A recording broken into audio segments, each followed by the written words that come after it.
Hello, I'm Bob Weeks for Wichita Liberty TV, your weekly source for news, analysis, and commentary about Kansas and Wichita government and public affairs. Broadcast on Great Plains Television Sunday morning at 8:30, repeated again at 4. But we've also got some new times on Saturday and Sunday. You can find out more about those at my site. That's the Voice for Liberty at wichitaliberty.org. There you'll find not only show notes for today's episode, but all the old episodes of Wichita Liberty TV and all the other material that I and others produce on nearly a daily basis. So we've got co-host Carl Peterjohn here and our guest today, John Todd. He's retired from a career in business, first in sales, then in real estate and development. He's actively involved in civic affairs, and perhaps most prominently as Vice President of the Wichita Pachyderm Club, in charge of producing all the wonderful programs that club has each week. And last year, the Wichita Club was honored by the National Federation of Pachyderm Clubs as the nation's most outstanding club. So, John, in large part to you. I know, Carl, you're on the board of the Pachyderm, so congratulations to you guys on that well-deserved honor. So, I asked John Todd on the show today because there's bills working through the Kansas legislature right now to give cities additional power to deal with blighted houses, blighted and abandoned, I think, both in this case. It is, no doubt it is a problem in some areas of some towns that houses will be abandoned and run down. And what is this bill going to do if it passes the legislature, John? Well, first I want to say that the current Kansas law gives cities all of the tools that they need to deal with vacant and dangerous buildings. That's right, they have a lot. You remember last year at about this time, we had lunch with a Kansas State senator, and he had voted in favor of this bill giving more power to the cities. And we said, well, cities can already do this and this and this and this and this. They have a lot of power. And he said, they didn't tell us that. Well, what they don't tell you is this bill would expand the city's eminent domain powers to take vacant properties, seize them actually, on a temporary basis, turn them over to a nonprofit corporation that the city council members pick. So it's not a public sale type thing where everyone gets to bid. The biggest headache, heartburn I have with it, there's absolutely no compensation required. So the way I understand it, if a nonprofit gains temporary possession of a home, they can then spend money and time rehabilitating it into something that's, livable in. And then they have to make an effort to find the original owner. And if they can't find the original owner, they're going to get to keep the house. Is that right? Correct. So how diligently do you think they'll try to find those owners? Well, if I was a nonprofit and was invested, if I was allowed to take a property, take possession temporarily, and then start investing money, I wouldn't spend any time trying to find the owner because I really wouldn't want them to know about it. So, and what if the owner is found after the rehabbing is done and they come back and say, yeah, that's my house, I want it back? Does the law address that? Doesn't address it at all, and so I suspect that would be left up to the district court judge. So isn't that curious that you'd think that laws are supposed to be, they're supposed to be designed to foresee at least, when there's only one of two things that can happen, they cover the one angle but not the other angle. That seems to be a major omission. It is, based on my experience, you don't give anyone temporary possession of a property without first obtaining a legal title. And so the process basically is skewed from that standpoint. They need to go through the process of doing a title search and then actually paying for the property, which there's no provision for paying. They'll have good, clear, marketable title then, and then they can start on the rehabilitation. Carl, you traveled with John this week to the Capitol, and you testified. Well, John did, I believe, in front of a Senate panel. Already passed the House, but now the Senate's thinking about dealing with this House bill. Absolutely, and just for the record and for clarification, I'm in support of Mr. Todd's position on the issue. Traveled with him on it. Clarified that the opposition from a former county commissioner and was me as opposed to the present county commissioner, Commissioner Ranzau, offered testimony against this bill too, I believe. At least I'm to the not House sure. side, I think he did. If he testified in the House. I wasn't aware that he did. But I think written testimony. Okay. But I think the real question for John to throw out is, what is government's role in providing housing? And is this another step in terms of having a government-centered as opposed to private property-centered housing structure in our country? And I think in the video we're going to look at pretty soon that John made, he's going to present some of the ways that the private sector can be involved in getting these properties off the blighted status and into something that people can learn, can live in. But as it is right now, I mean, the cities, they just want to swoop in and take this property, and there's a lot of opportunities for, I don't want to say corruption because it wouldn't be illegal, but I mean the way to be overly aggressive, make these renovations, Right. and then be less than under aggressive in trying to find the owners of these properties. It's always been my contention that really the proper role of government is to provide. They have no other end but the preservation of property. Mm-hmm. And when they participate in a system like this bill allows, to allow a nonprofit only, so it's a they're talking about a Just monopoly. a handful of agencies that would qualify. So they're giving nonprofits a monopoly. They're not having a sale. There's no compensation. Mm-hmm. It's basically flies in the face of our constitutional traditions. Yeah. Well, let's take our first commercial break for today. We'll be back in just a moment.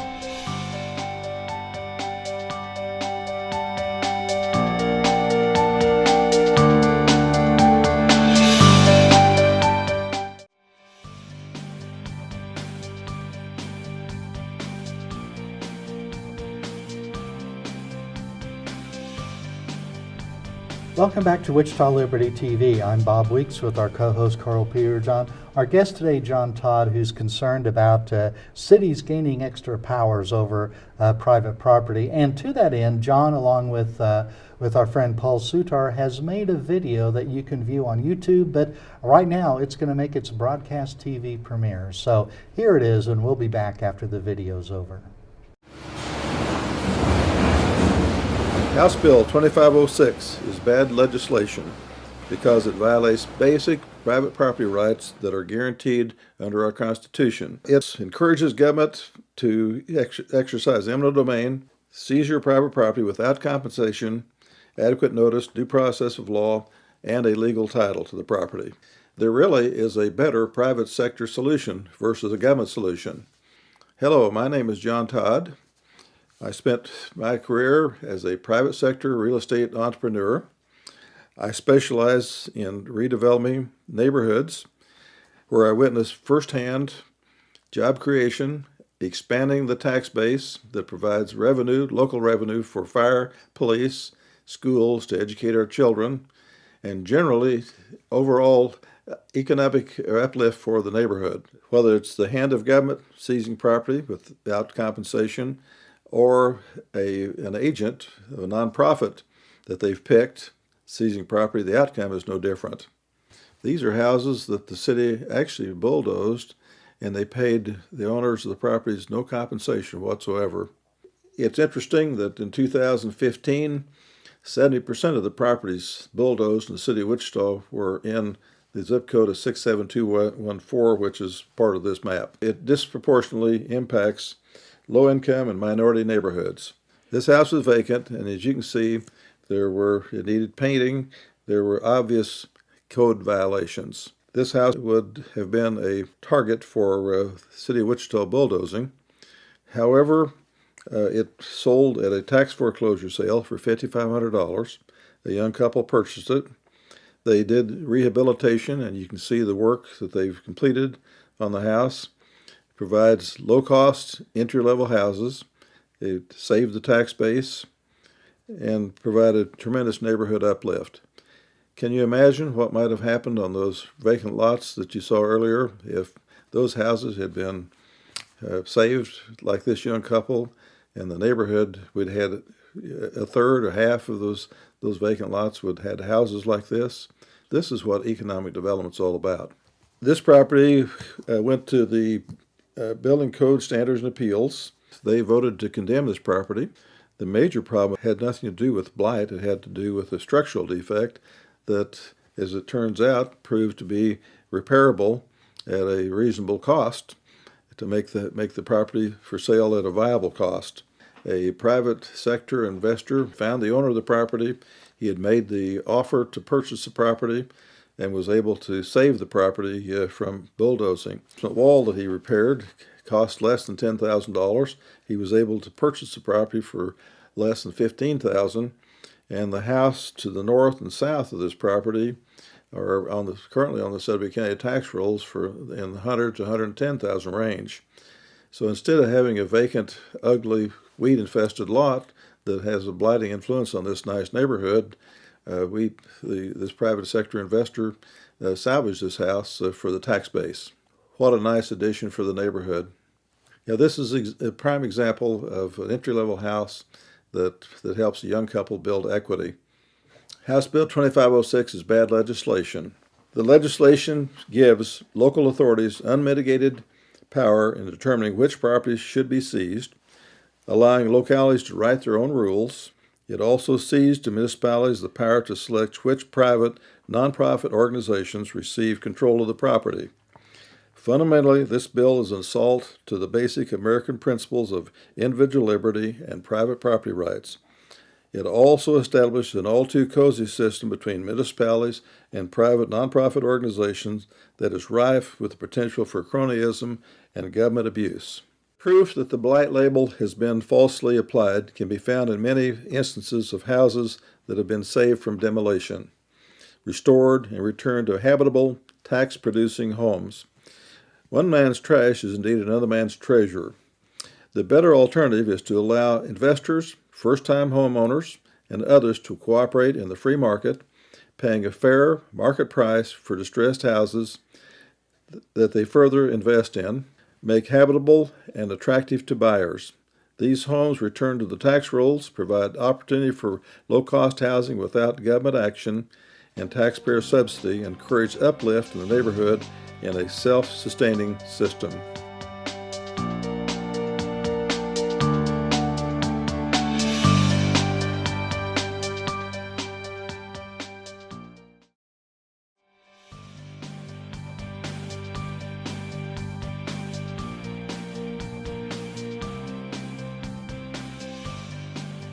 Well, welcome back again to Wichita Liberty TV. Bob Weeks here, co-host Carl, Peter, John, and citizen extraordinaire John Todd.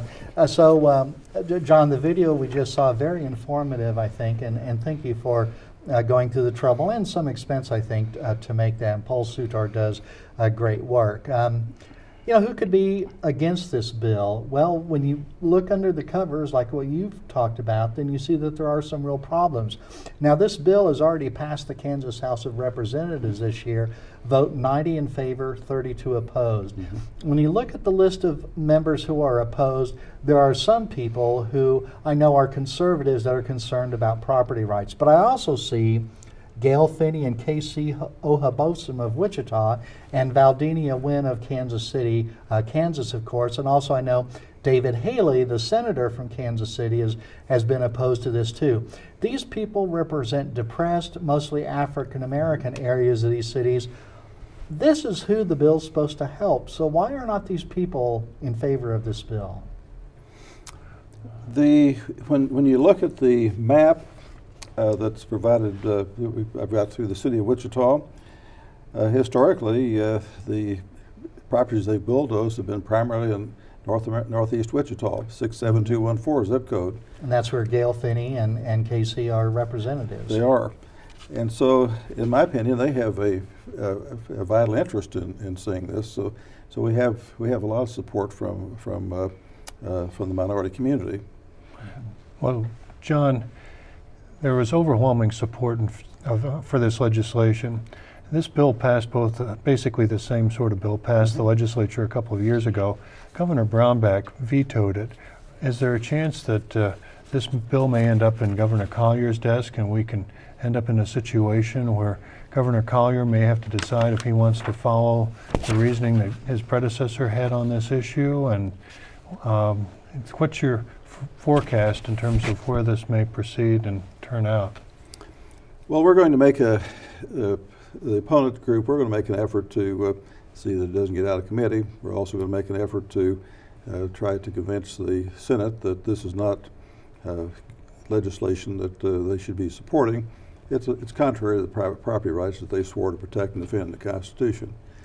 If that doesn't work, then certainly we'll be trying to work with Governor Collier's office and You know, when Governor Brownback 2 years ago in his veto message, he said this would grant a nearly unrestrained power to municipalities to do these types of things. And guess what? Rhonda Holman, of course, the liberal Wichita Eagle editorial writer, no longer at the Wichita Eagle, but she wrote about that.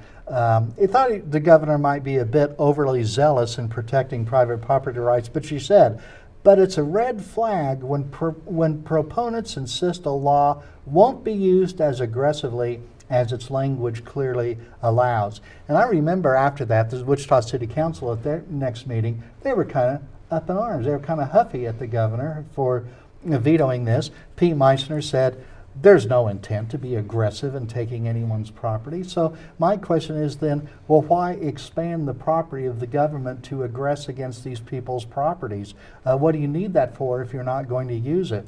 Part of it is they want to have that threat in their back pocket. They may not do it, but they may threaten to do it, and that can be just as bad as doing this. The mayor was really upset too. He says, now next time one of these problem properties come up, we're going to ask, what would you do, bill opponents, to fix this?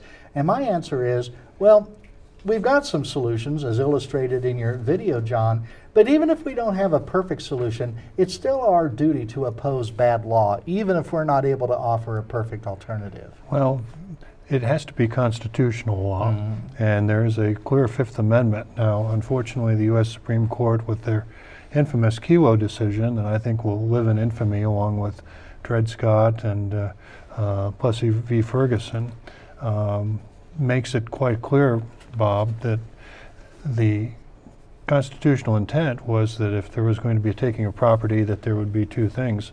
There would be a public purpose for the taking, and there would be compensation paid to the property owner. In this legislation, Mr. Todd, I don't think those two criteria have really been met. Would you express your thoughts on that? Well, when you look at what the city has done in the past, they have taken properties, like it was in the movie, properties that sold at a tax sale that actually brought compensation. Now this bill would allow nonprofits to take the property with paying zero. Not paying compensation, it totally flies in the face of fairness, in my opinion. And as you said before, it absolutely impacts minority neighborhoods and poor neighborhoods adversely. Yeah, I think definitely that's where the problem is. So, although there can be houses like this in nicer neighborhoods too, but generally when people have a property that's worth $100,000, $150,000, $200,000, there's at least some strong motivation to take care of it. So let's take our last commercial break, John. We'll get that thought when we come back.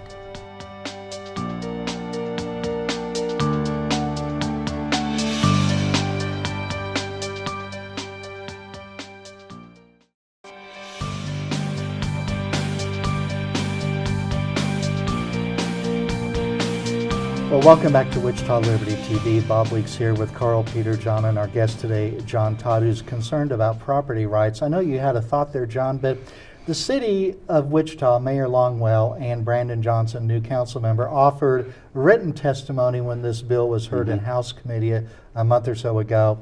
And he wrote, "Foremost in our minds are always property rights." The next sentence he had started with the word "however." And I've watched enough Dr. Phil shows to know that when someone says something and then the next sentence starts with "however" or "but," they're getting ready to tell you what they really think. The mayor says, we're going to respect private property rights. We believe in the free market. Cities aren't asking for a lot. We just need a little more authority. Do we believe all that, John? Oh, not at all. And again, all you have to do is watch what they've done, basically, to see. We have staff people making decisions. We have boards and bureaus in front of them making decisions. We have people that deliberate whether a house should be bulldozed or not, and they haven't even driven by the property. this is a disgrace, basically. So, And it's not like they happen every week or so. I mean, it's, you know. and one of the things that I want to talk about today, my experience was in real estate redevelopment. I've had wonderful years of firsthand experience how houses like this should be rehabilitated. It creates. And you're talking about the blue one that was shown in your film. video. Right. It expands the tax base. It creates jobs, and most of all, it creates tremendous community uplift. My point basically is this was done with the private sector. My thinking is that we need to get the private sector involved in this, basically, because the opportunities, as shown in the movie, are tremendous. But John, let me ask you, since urban renewal in the 1960s to the present, we've had an increasing government involvement. We had the financial crisis that was caused by Fannie and Freddie failures about a decade ago, and the government role has expanded. This legislation, in my view, is just part of that ongoing trend of government. If it's not direct control, it's regulatory control, and the real future for the private sector in terms of housing is diminishing, in my opinion. Am I wrong in that? When you look at the House bill, it allows governments to appoint nonprofits that have give them the authority to take properties, take temporary possession, without paying a nickel for them. They have a monopoly on doing this, basically, and so the biggest problem I have with that, they're paying absolutely no compensation. So in a free country, the Fifth Amendment makes specific requirements that just compensation be paid for taking your properties. And it's for a public purpose. And it has to be for a public purpose. This is not for a public purpose. Now, I basically. think that they say that the public purpose, like when the mayor says we respect property rights of the owners, but he says, what about the rights of the neighbors and stuff of these blighted properties? And I think that they would say that the public purpose is cleaning up these blighted properties. Now, I was doing some reading, and there's Roger Pilon of the Cato Institute, who's a legal theorist, talks about what rights do you have as a neighbor of a blighted property. Well, if they're doing things like polluting or sending odors or excessive noise and stuff like that, that's something you can get them to stop because they're injuring you. But if they don't look nice, if like their house just needs some painting or their yard is not nice or they're obstructing your view, those are not things that violate rights that you have. It'd be nice if we were all nicer to our neighbors and kept our houses better, but our neighbors do not have a right to make us do that. City has police powers, and as I said earlier in the show, they actually have all the tools they need to deal with dangerous buildings. Yeah, because they complained that these abandoned buildings are used for drugs, gangs, and prostitution. And no doubt, it's not fun having that across your house, but all those activities are illegal right now. Is that a building problem or is that a policing problem? Yeah, and if there was not an oppressive war on drugs, then drugs could be bought like in a liquor store instead of by criminals. I know that's not popular with a lot of people, but and prostitution again too. Why, making it illegal drives it underground instead of making it where it could be handled above ground. But what I've found through experience, when you come in and you see rehabilitation happening, and instead of tearing houses down, you rehabilitate. Private sector people, we have people out there that know how to do these type things. And what happens basically, you begin to see neighborhoods change and you begin to see uplift. See, what you're talking about is forcing people to do things.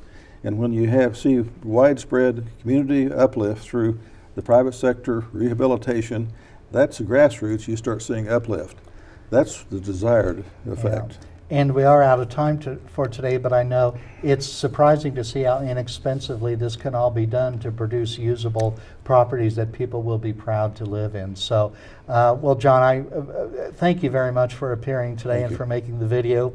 In the show notes for today, I'll have the link to the video along with John's testimony and some other articles that I've written. So for John Todd, co-host Carl Peter John, I'm Bob Weeks, and thanks for watching.